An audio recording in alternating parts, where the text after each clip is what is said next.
Menteri Pertahanan Syafri Syamsuddin baru saja menerima surat keputusan persetujuan penggunaan kawasan hutan dari Menteri Kehutanan Raja Juli Antoni. Nilainya pun nggak main-main, sekitar 961 hektar kawasan hutan disiapkan untuk pembangunan batalion-batalion TNI di berbagai wilayah.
Belum sempat tinta persetujuannya terasa kering, 2 hari kemudian Menhan langsung terbang menggunakan helikopter menuju Karawang dan Tasikmalaya untuk meninjau Batalion Infanteri Teritorial Pembangunan 939 Macan Putih dan geraknya benar-benar satset, seolah ingin memastikan pembangunan berjalan sesuai rencana.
Nah, disinilah publik mulai bertanya-tanya.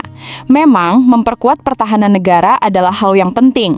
Apalagi pemerintah menyebut pembangunan batalion ini bertujuan memperkuat kehadiran negara di berbagai daerah sekaligus mendukung ketahanan wilayah. Tapi di sisi lain, angka 961 hektar tentu bukan lahan yang kecil.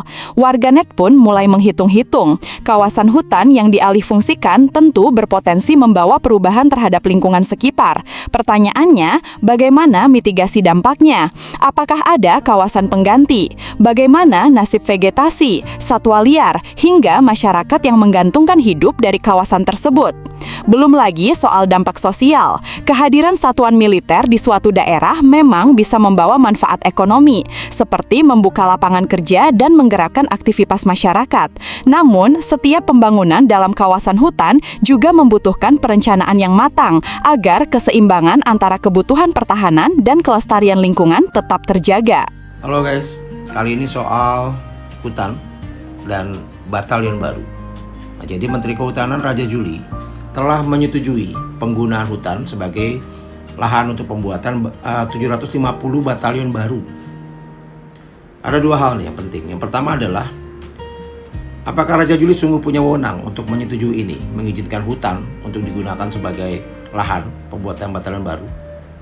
Kenapa nggak tanya masyarakat setempat? Kenapa nggak tanya rakyat? Kenapa suara rakyat nggak pernah didengerin?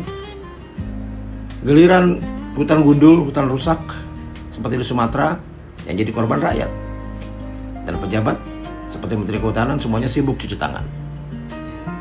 Nah, kalau misalnya memang di batalion baru akan dibuat di hutan-hutan, buat apa juga kemarin Pak Prabowo mengangkat 70.000 polisi hutan baru? Itu kan sia-sia dan buang-buang uang lagi kan. Lalu kedua soal batalion baru, 750 batalion baru. Apa urgensinya? Sekarang ini sudah ada Kodim, Koramil, Makobrimob gitu. Tiap keresidenan udah ada satu batalion dan satu batalion pembantu. Seperti misalnya di Brebes, Tegal, Pekalongan, Batang gitu ya. Cukup ada satu batalion di Slawi, lalu ada batalion pembantu di Pekalongan gitu ya, di Batang ya, di Pekalongan sorry. Nah di situ juga ada Makobrimob gitu. Saya rasa sistem yang udah berjalan lama ini sudah cukup bagus dan sangat mencukupi. Di tiap kecamatan sudah ada Koramil gitu ya, ada Polsek, apalagi gitu ya. Apa urgensinya? Bayangkan membangun 750 batalion baru, ini butuh berapa triliun lagi dana negara, dana APBN kita. Untuk penggaji 750.000 tentara baru lagi, berapa triliun lagi beban anggaran tiap tahun negara.